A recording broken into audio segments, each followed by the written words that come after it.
পাঠিয়েছেন। নবী করিম সাল্লাল্লাহু আলাইহি সাল্লাম মাঝে মধ্যেই তার সাহাবীদের কাছে অনেক শিক্ষামূলক গল্প বলতেন এবং তিনি তার উম্মতকে এই সমস্ত শিক্ষামূলক গল্প বলার অনুমতি দিয়েছেন।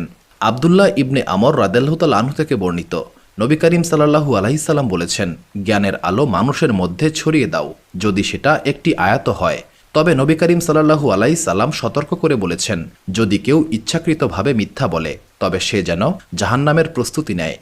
নবী করিম সাল্লাল্লাহু আলাইহি সাল্লাম বলেছেন, বনি ইসরায়েলের গল্পসমূহ বর্ণনা করো, কারণ এতে কোনো ক্ষতি নেই। তাদের গল্পে আশ্চর্য সব বিষয়বস্তু রয়েছে। মুসনাদে আহমদ হাদিস নাম্বার 26,602।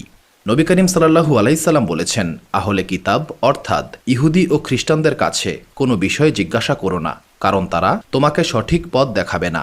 এমনও হতে পারে তাদের মাধ্যমে তুমি সত্যকে অস্বীকার করবে এবং মিথ্যাকে বিশ্বাস করবে।